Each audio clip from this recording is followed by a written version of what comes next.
같이 사도신경으로 신앙 고백하심으로 6월 4일 월요일 아침 예배를 하나님께 드립니다. 나는 전능하신 아버지 하나님, 천지의 창조주를 믿습니다. 나는 그의 유일하신 아들 우리 주 예수 그리스도를 믿습니다. 그는 성령으로 잉태되어 동정녀 마리아에게서 나시고 본디오 빌라도에게 고난을 받아 십자가에 못 박혀 죽으시고 장사된 지 사흘 만에 죽은 자 가운데서 다시 살아나셨으며 하늘에 오르시어 전능하신 아버지 하나님 우편에 앉아 계시다가 거기로부터 살아있는 자와 죽은 자를 심판하러 오십니다. 나는 성령을 믿으며 거룩한 공교회와 성도의 교제와 죄를 용서받는 것과 몸의 부활과 영생을 믿습니다. 아멘.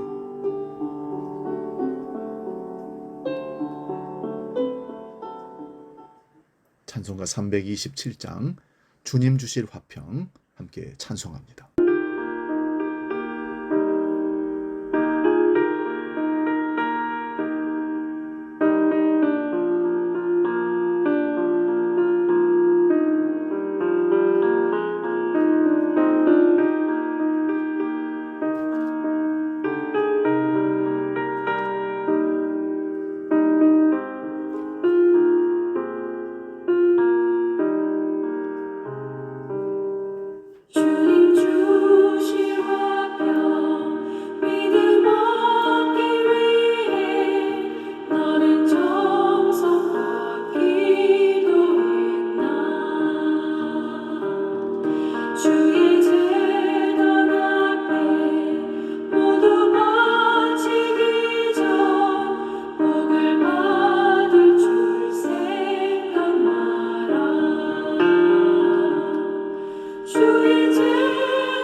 오늘 우리에게 주시는 하나님 말씀은 신약성경 마태복음 10장 34절에서 39절 말씀입니다. 신약성경 16면에 있습니다. 이 말씀 봉독할 때 살아계신 주님의 음성을 들을 수 있기 바랍니다. 마태복음 10장 34절에서 39절 지금 봉독합니다. 내가 세상에 화평을 주려 온 줄로 생각하지 말라. 화평이 아니요 검을 주러 왔노라. 내가 온 것은 사람이 그 아버지와 딸이 어머니와 며느리가 시어머니와 불화하게 하려 함이니 사람의 원수가 자기 집안 식구리라. 아버지나 어머니를 나보다 더 사랑하는 자는 내게 합당하지 아니하고 아들이나 딸을 나보다 더 사랑하는 자도 내게 합당하지 아니하며 또 자기의 십자가를 지고 나를 따르지 않는 자도 내게 합당하지 아니하니라. 자기 목숨을 얻는 자는 잃을 것이요 나를 위하여 자기 목숨을 잃는 자는 얻으리로다. 아멘. 오늘 봉독한 말씀으로 합당하지 아니하며, 오늘 합당하지 않는다는 말이 3번이나 등장하고 있습니다. 17절에 2번, 38절에 1번 이렇게 합당하지 아니하다 하면서 말씀을 주님께서 하셨습니다. 오늘 본문에 대한 가장 적절한 해석은 예수님의 말씀에서 벗어난다면 가죽이어도 과감하게 갈라설 수 있어야 한다는 것입니다. 무서운 말 같죠. 인연, 우리 부모, 형제, 가족을 예수님 때문에 갈라설 수 있다는 사실. 근데 이것은 결론이 정해진 것입니다. 예수님 때문에 천국 가는 가족이 있고 예수님 없어서 지옥 가는 가정이 있기 때문에 우리가 사는 가정 속에서 우리 가족과 헤어지면 임시적인 것이지만 영원한 것이 되어서는 안 되는 것입니다. 다시 말씀드립니다. 우리는 반드시 결론이 납니다. 가족이든 누구든 가장 중요하게 여기든 친한 사람이든 아니든 예수 없는 사람은 지옥으로, 예수 있는 사람은 영원한 천국으로 갈라서게 되어 있습니다. 나는 세상에 화평을 주러 온 것이 아니요 검을 주러 오셨다고 주님은 34절에 선언하십니다. 아니, 예수님은 화평을 주고 사랑을 주고 용서하고 사랑하시고 긍휼히 여기셨는데 무슨 검을 주러 오셨는가? 검은 전쟁, 싸움을 뜻하는 것이죠. 예수님의 말씀은 복음을 순수하게 지키기 위해서라면 가족 간의 분열까지도 감수하는 최악의 상황까지 각오해야 한다는 의미를 내포하고 있습니다. 반드시 내버려라, 갈라서라, 그런 뜻이 아니라 그런 악한 상황이 올 수 있다는 사실을 기억하라는 것입니다. 그러나 우리는 본문을 좀 더 풍성히 이해할 필요가 있습니다. 다른 복음을 알고 그것을 지켜내고 더 나아가 복음 전파하는 길을 가기로 결단했지만 필연적으로 고난이 있을 것임을 알라는 뜻입니다. 주님의 복음은 세상으로부터 마냥 환영받을 수 없는 것인 것을 여러분 잘 아시죠? 그것은 전혀 과학적이거나 이성적이지 않기 때문에 그렇습니다. 초과학적이고 초이성적이기 때문에 사람들을 이해할 수가 없고 그래서 비판하고 조롱하는 것입니다. 반대하는 것입니다. 그래서 사고의 테두리 안에서 살아가기를 원하는 현대인들에게 복음은 어리석은 것일 수 있습니다. 그렇기 때문에 복음은 무시하거나 혹은 박해의 대상이 되기도 합니다. 오늘 본문 말씀은 예수님께서 그 박해로 인해서 믿음의 백성들이 절대로 좌절하거나 그 길에서 돌아서지 말라는 당부의 격려의 말씀이기도 합니다.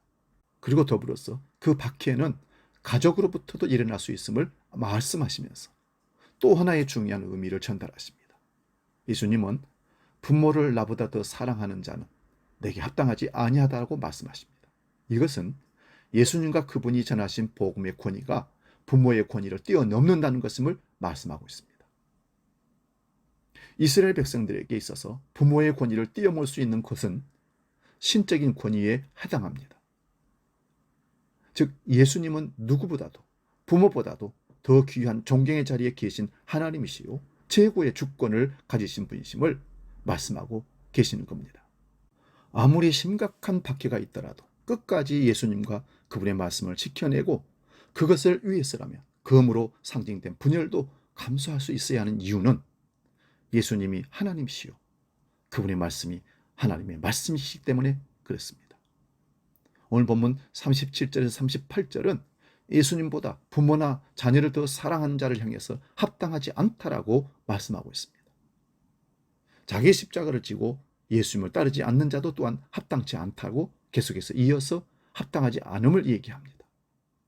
여기 합당하다고 표현되는 단어는 헬라어 의미로 도덕적으로 높은 수준에 있거나 종교적 신분이 높은 사람을 의미하지 않습니다. 그 단어가 의미하는 바는 예수님이 선포한 말씀에 적극적으로 반응하는 것을 의미합니다. 즉 예수님의 말씀이 절대적 진리라는 사실을 알고 믿고 의심의 여지 없는 옳은 가르침이라고 받아들이고 그 말씀을 따라 살아내는 사람을 향해 합당하다고 말하십니다.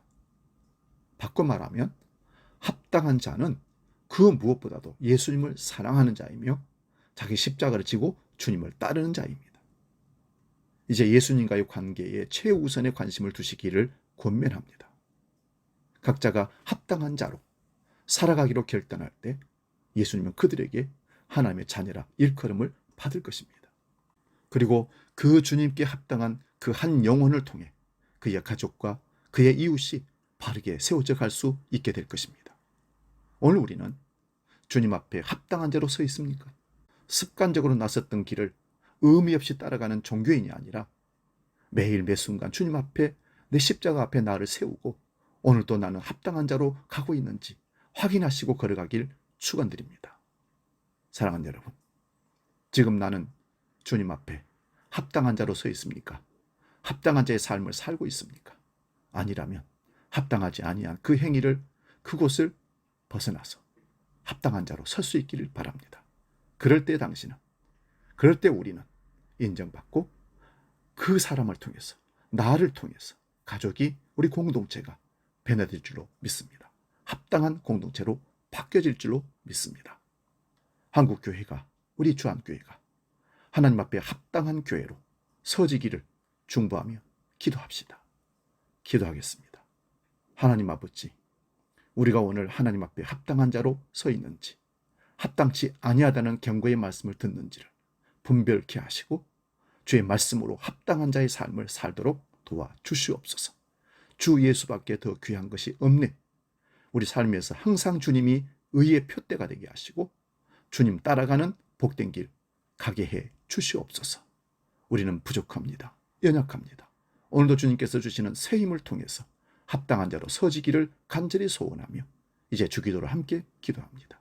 하늘에 계신 우리 아버지, 아버지 이름을 거룩하게 하시며 아버지의 나라가 오게 하시며 아버지의 뜻이 하늘에서와 같이 땅에서도 이루어지게 하소서.